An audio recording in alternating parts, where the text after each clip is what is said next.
Aquí estamos, Dios. Amén. Amén. Tome su lugar, por favor.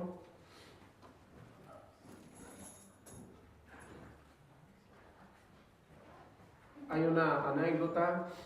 Le doy gracias a Dios, hermano Gerson, hermano Natalie, por todo lo que está haciendo y pasando, pero ahí está Dios.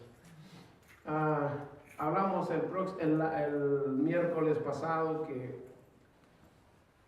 la vida cristiana es, me acuerdo de usted, hermano, y tomo eso, como un soldado, como un militar que está preparándose todos los días, constante, recibiendo información, ejercitando sus músculos, teniendo visión, teniendo ideas, recibiendo todo el tiempo información para estar alertas, estar constantemente activos.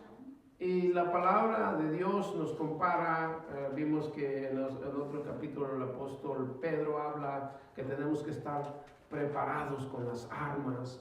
¿Y qué pasaría si en medio de un conflicto, de una batalla, el soldado se está dormido o empieza a jugar con los demás? ¿Qué pasaría?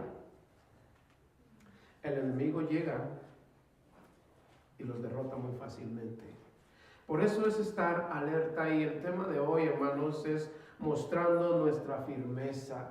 Mostrando nuestra firmeza. ¿Ante quién?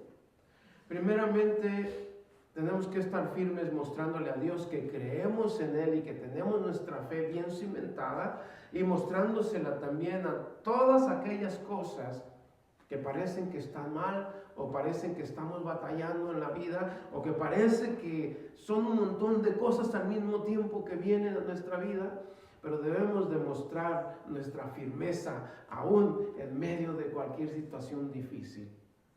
Yo no sé usted, pero sabe que la vida trae sus circunstancias, sus problemas, y si estamos débiles, y si estamos, como dice por ahí, durmiendo los laureles, nuestra fe se decae y posiblemente podamos desbalancearnos del camino del Señor. Hablamos en otras ocasiones que la vida cristiana es igual a la vida de un militar, y por las luchas constantes que tenemos todos los días, no tan solo nuestras luchas espirituales, sino personales. En nuestra vida cotidiana vivimos en un mundo que acarrea muchos problemas, y esos problemas de vez en cuando nos pueden alcanzar o nos han alcanzado. Pero cuando estamos con la fe firme, tenemos una firmeza, no nos va a hacer lo que a otras personas les hace. Y en este capítulo 3, vamos a ver el capítulo 3 para terminar el libro de segunda de Pedro. Vamos a ver en este capítulo 3 cómo es importante que el apóstol Pedro nos advierte para estar preparados en todas las áreas de la vida, tanto espiritual como personal. Pero está hablando en esta ocasión de la persecución, de los problemas, de los maltratos de los cristianos de aquel tiempo, pero podemos referirnos también a nuestra vida actual. En el versículo 11 nos quedamos en la otra ocasión. Capítulo 3, versículo 11, dice la escritura, si está ahí conmigo, la palabra de Dios dice así: puesto que todas estas cosas han de ser deshechas, ¿cómo no debéis vosotros andar en santa y piadosa manera de vivir, esperando y apresurando para la venida del día de Dios, en el cual los cielos encendiéndose serán deshechos y los elementos siendo quemados se fundirán? Pero nosotros esperamos según sus promesas cielos nuevos y tierra nueva, en las cuales mora la justicia. Versículo 14, por lo cual, oh amados, estando en espera de estas cosas, procurar con diligencia ser hallados por Él sin mancha, irreprensibles, en paz. La expresión del apóstol Pedro es que advierte y les da ánimo a los cristianos de ese tiempo. Dice, puesto que todas estas cosas han de ser deshechas, ¿cómo no debéis vosotros andar en santa y piadosa manera de vivir? Todo lo que el mundo iba a suceder hablando de la segunda venida de Cristo, el apóstol Pedro les advierte, procuren mejor tener una vida que dé ejemplo de una esperanza. Es esperando y apresurando. Esta palabra, apresurando, hay una connotación, es de desear con fervor, desear aquello con fervor. Y nos habla la Escritura en esta parte, que vamos a esperar, habla de la segunda venida del Señor, ¿verdad? Y que todas las cosas van a ser deshechas, pero tiene que venir el Señor. Tiene que realizarse nuestra fe en Él, para cuando Él nos venga, dice que andemos en santa y piadosa manera de vivir. ¿Cómo es santa y piadosa manera de vivir? Un reflejo de que nuestro Señor Jesucristo nos dejó. La palabra de Dios nos dice en varias porciones de la Escritura que Él vivió en medio del pecado, mas sin embargo no se halló pecado en Él. Esa es la manera de poder vivir en santa y piadosa, es hacer la voluntad de Dios, vivir de acuerdo a lo que Dios está diciendo en su palabra. Dice que todos los elementos serán desechos y siendo quemados se fundirán. Lo que está hablando es de que lo que existe hoy, lo que vemos, un día se va a terminar. Pero lo eterno, lo que Dios nos ha dejado, lo que Dios nos ha dado, la salvación, va a ser por la eternidad. Procuremos andar en santa, piadosa manera de vivir, mostrándole, no tan solo de una manera de vanidad o de demostración errónea, demostrándole a aquellos que no conocen del Señor cómo es Dios y cómo debe uno de vivir. Está hablando de que la venida del Señor Jesucristo es una promesa que va a venir. Hablábamos del ladrón que viene por la noche. Debemos estar alertas, preparados. ¿Cómo? Escuchando, leyendo la Escritura, viviendo como Dios quiere, para cuando un día menos esperado, el Señor viene y nos halle ya listos, nos halle preparados, nos halle en el camino que Él quiere que estemos. Un personaje dijo en tiempos pasados, yo tenía mucho miedo de morir, pero dice, hoy que conozco la salvación, en los días que viva, pues quiero vivir para el Señor. Un pastor era muy malo ese hombre, y dijo, yo quiero vivir de acuerdo a la voluntad de Dios. ¿Cuesta que cuesta? Sí, pero dice, sé que un día el Señor va a venir. Sé que un día voy a estar con Él. Lo que vivía en el pasado a lo que vivo hoy es mucho más mejor, porque el Señor muestra con su amor cuánto nos ama y cuánto espera que vivamos con Él. Una cosa de lo que nos habla, Dios va a traer juicio. Por eso habla que todas las cosas se van a hacer desechas. Y hablábamos en el libro, en la primera carta, habla también de que todos aquellos que predican el Evangelio erróneamente, aquellos que distraen a las ovejas y se pierden, Dios traerá juicio sobre ellos también. Hablaba el ejemplo de Sodoma y Gomorra, los ángeles que fueron caídos, que no fueron perdonados, que están reservados para el juicio final. Va a haber un juicio. Y lo que el apóstol Pedro le dice, permanezcan en la fe, aunque vivan lo que vivan. Y este tiempo de la persecución que tenían ellos era tan difícil que muchos mejor preferían de correr de la fe. Muchos dejaban la fe porque era tanta la presión. Por eso, cuando uno se mantiene firme, venga la presión que venga, hermanos, hay que estar ahí firmes. Duela lo que duela, esté lo que esté, tenemos que buscar la voluntad de Dios. Y si la voluntad de Dios es esa, tenemos que ser agradecidos y seguir adelante.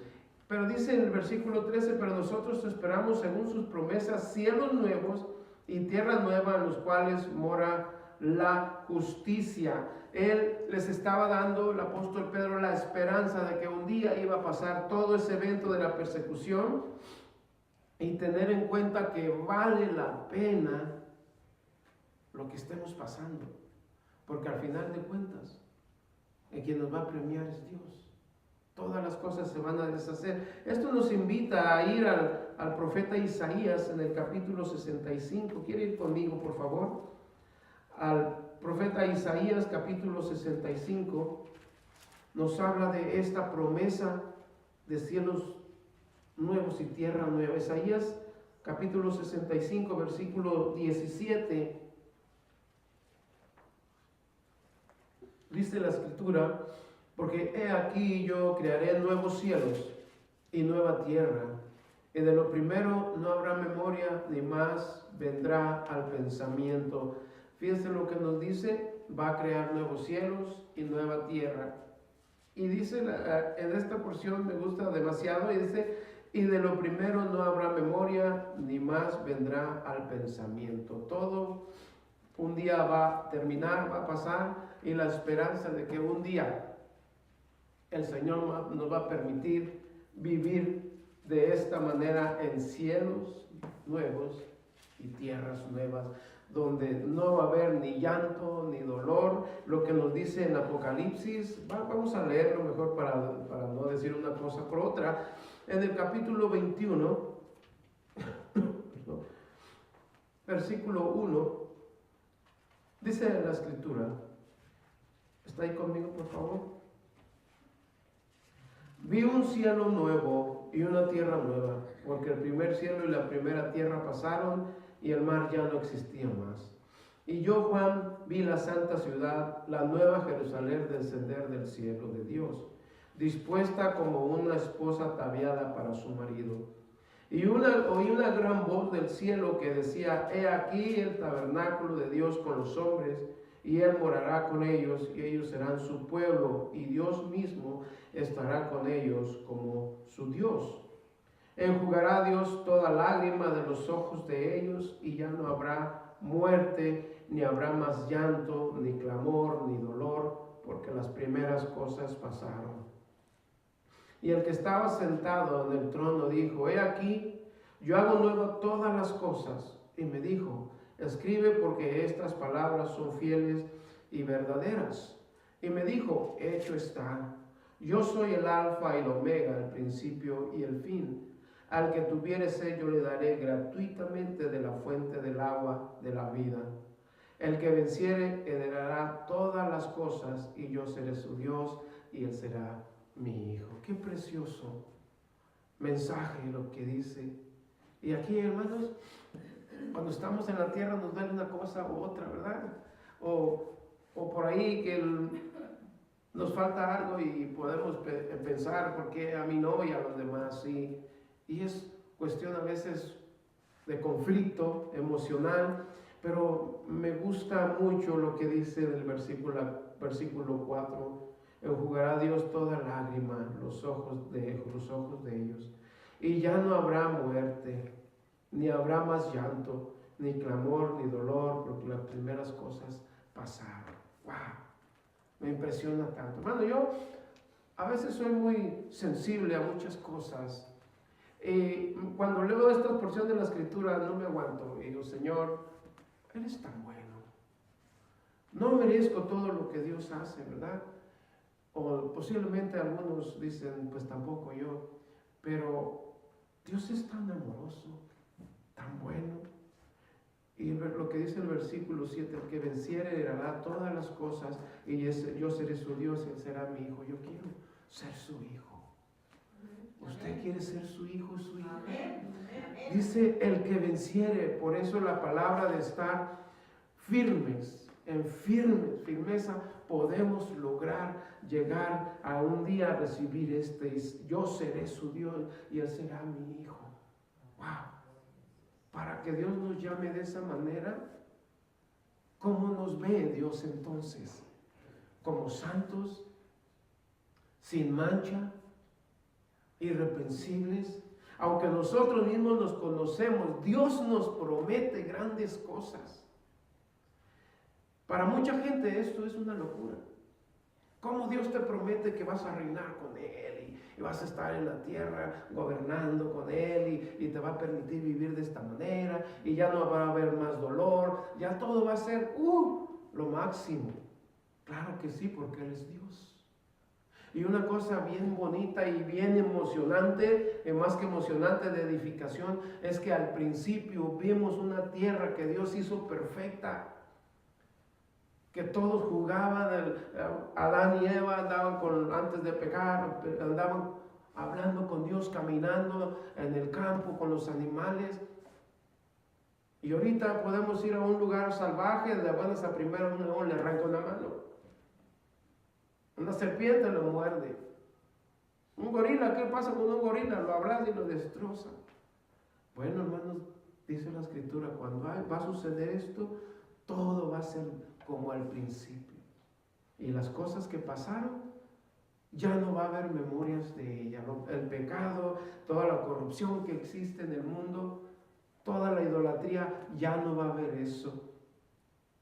Va a ser tan hermoso. Pero dice un punto, el que venciere, el que esté hasta el final, el que perdure y viva de acuerdo lo que la palabra de Dios dice y lo que nos dice Dios. Volvamos otra vez a segunda de Pedro, en el capítulo 3. Esperar en la firmeza. Siempre habrá esperanza. Versículo 15 del capítulo 3, dice la Escritura. Y tened entendido que la paciencia de nuestro Señor es para salvación, como también nuestro amado hermano Pablo, según la sabiduría que le ha sido dada, os ha escrito. Casi en todas sus epístolas hablan de ellas, de estas cosas, entre las cuales algunas difíciles de entender, las cuales los indoctos e inconstantes tuercen, como también las otras escrituras para su propia perdición. Así que vosotros, oh amados, sabiendo de antemano, guardaos, no sea que arrebatados por el error de los inicuos caigáis de vuestra firmeza. Pedro explica que tenían el testimonio del apóstol Pablo, que ya había enviado cartas, que ellos sabían que el apóstol Pablo y su testimonio era válido.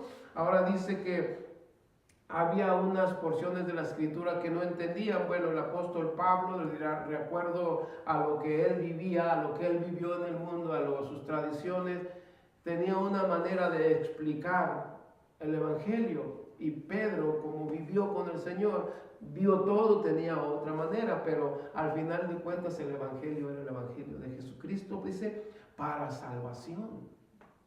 Ahora, vimos la otra ocasión que cuando en algunas porciones de la Escritura el apóstol Pablo habla de la carne, refiriéndose a la carne humana, y cuando el apóstol Pedro en algunas de las Escrituras habla de la carne, habla de la carnalidad espiritual, no es lo mismo. Por eso algunos se confundían, pero el Evangelio lo que quería decir en los términos que se decían y en los lugares que se predicaba era de acuerdo a lo que estaba pasando en ese tiempo. Ahora aquí el apóstol Pedro manda a la iglesia estas cartas. El apóstol Pablo también manda a las iglesias, pero el testimonio de los dos coincide porque los dos fueron llamados por el Señor Jesucristo. Ahora dice que algunas cosas son difíciles de entender, las cuales los indoctos, o sea, aquellos que no comprenden espiritualmente la palabra de Dios, porque los falsos maestros estaban levantando, los falsos profetas, los falsos líderes estaban dirigiendo a unas iglesias, hablando del Evangelio, pero erróneamente. Vimos lo que decía el apóstol Pedro, cuidado, porque muchos dicen, mira, todas las cosas siguen igual. ¿Dónde está la promesa que Cristo iba a venir? Ya murió Él y esperaban que resucitara rápido, o en unas semanas, o algunos días. Pero aquellos que son malos, para sacar de la palabra de Dios a los creyentes, empiezan a inventar cosas.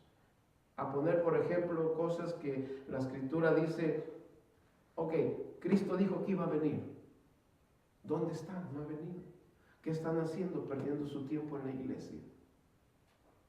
Esos eran los falsos maestros, los que tuercen las Escrituras, los que dicen los tuercen para su propia perdición. Si alguien viene con un evangelio hablando del Señor Jesucristo y en unas partes habla de idolatría, ¿a dónde los va a llevar? ¿Verdad? Hay Biblias que está parecida a la que tenemos, pero dentro de ella tiene algunas imágenes, tiene ídolos. a los cuales se refiere. Sin embargo, mencionan a Jesucristo como el Salvador, pero le dan crédito a otros personajes que vienen dentro ahí que no es real, que son idólatras. Esto es lo que hacían estos hombres: falsos maestros, falsos profetas, falsos evangelistas, y así había muchos que estaban distorsionando la palabra de Dios porque veían el crecimiento, veían la fe, y muchos se aprovechaban, como vimos también que muchos usaron el evangelio para ganancia propia, cobraban por el evangelio. Cuando estemos listos, hermanos, para recibir el Señor, Pedro les predica en el versículo 15: y tener entendido que la paciencia de nuestro Señor es para salvación. Debemos estar listos y tenemos que preparar a otros para la salvación de otros. Cuando alguien compartió la palabra de Dios conmigo, lo hizo porque ya sabía que era para salvación. Usted ha compartido a alguien más la palabra de Dios, lo hace con el sentir y con el conocimiento que es para la salvación de su vida, la salvación de su alma. Estar preparados para la salvación, para cuando venga el Señor, lo que nos va a dar va a ser una retribución. Dice el Señor que nos va a dar coronas por haber trabajado para Él, y tener entendido que la paciencia de nuestro Señor es para salvación, como también nuestro amado hermano Pablo, según la sabiduría que le ha sido dada, os ha escrito. Los dos coincidían. Pedro estaba diciendo: las cartas que escribo dan veracidad porque el apóstol Pablo da testimonio de que él vivía una vida apartada de Dios, pero cuando vino el conocimiento, lo que él habla es vida y salvación para ustedes. Y luego dice aquí que Dios es muy paciente. Si Dios es paciente, tenemos también que ser pacientes, porque muchos a los cuales usted le predica, los van a rechazar. ¿Y sabe qué, hermano? Duele. Hoy recibí una llamada muy, muy triste y muy dolorosa para mi vida, muy dolorosa, que me dolió tanto en mi corazón. Y digo: Señor, qué bueno. Insultos de cristianos hacia mí. ¡Wow! Y yo: ¿vale la pena? Sí, vale la pena recibir todo eso, porque un día Dios va a dar el galardón, más si me mantengo firme. Amén. Mira qué triste. Wow, que no se imaginan. Pero gloria al Señor, porque cuando uno trabaja para el Señor, eso sucede. Pero debemos seguir adelante, estar firmes. Y venía manejando y se me rodaron mis lágrimas. Decía: Señor, si a ti te hicieron más, pues ¿eso qué es? Nada. Por tal de salvar personas, usted puede ser herido verbalmente. Por salvar almas, por tratar de enseñarles con amor el Evangelio. Mire, no quiero decirlo por mí, ni por nadie más.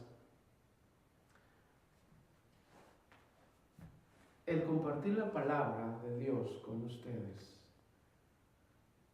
el tomar el tiempo para estar con ustedes, lo hacemos con tanto amor, con tanta dedicación. Así venga uno, venga dos o vengan 1000, lo hacemos con amor, porque habla la palabra de Dios de salvación. Y cuando uno recibe una palabra contraria, es para que le dé gozo, hermano, que le dé gozo. ¿Sabe por qué? Porque entonces se da cuenta usted que Dios está en medio de lo que usted está haciendo. Si no sucede nada, hay que tener cuidado. Pero cuando suceden cosas así, es de dar gozo. Porque qué bueno. ¿Recuerda lo que dijo el apóstol Pablo? Yo tengo las marcas del Evangelio. Entonces, qué bueno. Gracias a Dios por eso. Y mire lo que dice en el versículo 16. Casi en todas sus epístolas hablando de ellas, de estas cosas, entre las cuales hay algunos difíciles de entender, las cuales los indoctos e inconstantes tuercen, como también las otras escrituras, para su propia perdición. Así que vosotros, amados, sabiéndolo de antemano, guardaos, no sea que arrastrados por el error de los inicuos caigáis de vuestra firmeza. Así que de antemano, o sea, hermanos, nosotros ya sabemos que hay falsos maestros, falsos pastores, falsos líderes, falsos predicadores. Por eso nosotros debemos saber de antemano la palabra de Dios para detectar si lo que están compartiendo es verdad o es mentira. Porque hay muchos que pueden hablar, wow, bonito, bonito, pero si no le mencionan que Cristo es el Señor, el Salvador, y hacen muchas cosas, no le creamos. Dice que muchos se pueden dejar llevar por esas ideas, por esas fábulas, que pueden ser arrastrados por el error de los inicuos y caigáis de vuestra firmeza. Si estamos firmes, si estudiamos la palabra de Dios, no muy fácil lo van a confundir, ni la van a confundir. No muy fácil, hermanos. ¿Por qué? Porque la palabra de Dios es viva y da cambios en nuestra vida y va transformándonos a la imagen de Jesucristo día con día. Y por eso es tan importante. Yo le aconsejaría, hermano, si usted usa su teléfono para estudiar la Biblia, mejor le aconsejaría que traiga su Biblia más visible. ¿Sabe por qué? Porque es bonito escuchar cuando nos vamos de un libro a otro libro. Es tan hermoso, nos transporta cuando se abrían los pergaminos, el sonido, los rollos escritos de la palabra de Dios. Pero tenemos que hacerlo y tenemos que estudiar. Dice el versículo 18 para terminar este libro: antes bien, crecer en la gracia. ¿Y qué más dice? Y el conocimiento de nuestro Señor y Salvador Jesucristo. A Él sea la gloria, ahora y hasta el día de la eternidad. Amén. Amén. Así debe de ser, hermanos. ¿Sabe por qué? Gloria al Señor. Debemos crecer. No debemos quedarnos ahí donde estamos. Si a usted le regalan un tratado, agárrelo y léalo, porque ahí hay enseñanza. Si le regalan un libro, analícelo, y si usted sabe que está de acuerdo en la Escritura, léalo. Eso es enriquecer la vida espiritual, aparte de estar leyendo la Escritura. Lo que dice que antes bien, antes que todas las cosas, crecer en la gracia y en el conocimiento de nuestro Señor y Salvador Jesucristo. Crecer en el conocimiento. ¿Usted cree que le conocemos bastante al Señor? No. Es posible que nomás estemos ahí, como dicen por ahí, rascando poquito de la grandeza, de lo inmenso, de todo lo que es, de las maravillas del Señor Jesucristo. Crecer en el conocimiento de nuestro Señor y Salvador, nuestro Salvador Jesucristo. Cuando usted escucha esto, entonces a usted le va a interesar estudiar más. Las instrucciones del apóstol Pedro era que los creyentes maduraran, que no se quedaran en el mismo estado en el que conocen al Señor Jesucristo, que Él es nuestro Salvador, que Él es Dios, y hasta ahí. No, hermano. Hay que estar preparados, más, pero cuando venga el enemigo buscando distraerlo de la doctrina verdadera, usted y yo ya estamos preparados. Y esto es una lucha de todos los días. Y esto es una constante preparación de todos los días. Si usted tiene por ahí una estación de radio cristiana, escuche mensajes, lea la palabra de Dios, escuche predicaciones. Y usted se va a dar cuenta que usted está creciendo porque usted conoce la palabra de Dios y puede detectar quién está diciendo la verdad y quién está diciendo la mentira. El Evangelio de Cristo, miren una cosa, lo que el apóstol Pedro decía, era que maduraran en la palabra de Dios, que conocieran más la personalidad de Jesucristo, que la salvación solamente proviene del sacrificio de Jesucristo y que en la gracia de Dios encontrará la paz. Eso es lo que el apóstol Pedro quería de la iglesia de ese tiempo. Vamos a terminar en el libro de Tito, por favor, vamos al libro de Tito. Tito, capítulo 1, el versículo 10. Dice la escritura, la palabra de Dios dice de esta manera, versículo 10, porque hay aún muchos contumaces, habladores de vanidades y engañadores, mayormente los de la circuncisión, a los cuales es preciso tapar la boca, que trastornan casas enteras, enseñando por ganancias deshonestas lo que no conviene. Uno de ellos, su propio profeta, dijo: los cretenses siempre mentirosos, malas bestias, glotones, ociosos. Este testimonio es verdadero, por tanto, reprenderlos duramente para que sean sanos en la fe. Versículo 14. No entendiendo a fábulas judaicas ni a mandamientos de hombres que se apartan de la verdad. Todas las cosas son puras para los puros, mas para los corrompidos e incrédulos nada les es puro, pues hasta su mente y su conciencia están corrompidas. Profesan conocer a Dios, pero con los hechos lo niegan, siendo abominables y rebeldes, reprobados en cuanto a toda buena obra. Y esto es lo que hace del creyente. Porque dice que hay muchos contumaces, habladores de vanidades, engañadores, mayormente los de la circuncisión. Muchos predicaban la palabra de Dios erróneamente. Otros decían: vive tu vida como quieras, que al final de cuentas Dios es un Dios que perdona. Y por eso mucha gente hacía lo que quería, vivía lo que vivían. ¿Por qué? Porque dice: Dios es un Dios que perdona. Pero ¿saben qué, hermano? Si Dios es un Dios perdonador, que nos perdonó una sola vez, entonces mantengámonos en ese perdón, de una vez y para siempre. Amén. Porque es la única manera de permanecer firmes caminando con Él. ¿Cómo es mostrar nuestra firmeza? Estar siempre activos, estar siempre atentos a la palabra de Dios, estar siempre como los soldados, listos para la batalla, todos los días, momento tras momento. Porque así como nosotros estamos atentos a Dios, hay un enemigo que está atento a querer destruirnos. Y no lo vamos a permitir. Amén. Mantengámonos en oración, en la lectura de la palabra de Dios y caminando en lo más posible en la santidad para con Dios. Amén. Vamos a orar. Padre,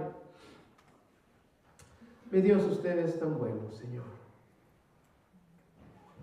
Gracias por su palabra, Señor, y si en algo te he fallado, Señor, perdóname. Enséñame, Señor, cada instante, cada momento, a estar alerta, a estar preparado, a estar firmes. Porque un día, Señor, no muy lejano, tú has de venir por tu iglesia. Y todos, Señor, queremos encontrarte en el cielo, a recibirte, Señor, y nos recibas en las nubes. Qué privilegio será, Señor, conocerte, como dice la Escritura, tu palabra, cara a cara con el Maestro. Señor, llévanos a casa con bien, y aquellos que no pueden venir por alguna enfermedad o cualquier condición, Señor, sé con ellos, bendígalos, guárdelos. Y los que estamos aquí, Señor, llévanos en paz, llévanos con tu bendición. Y que continuemos el día de mañana caminando firmemente, ferviente, buscándote, para la gloria de Dios Padre. En el nombre de Jesús oramos. Amén. Gracias.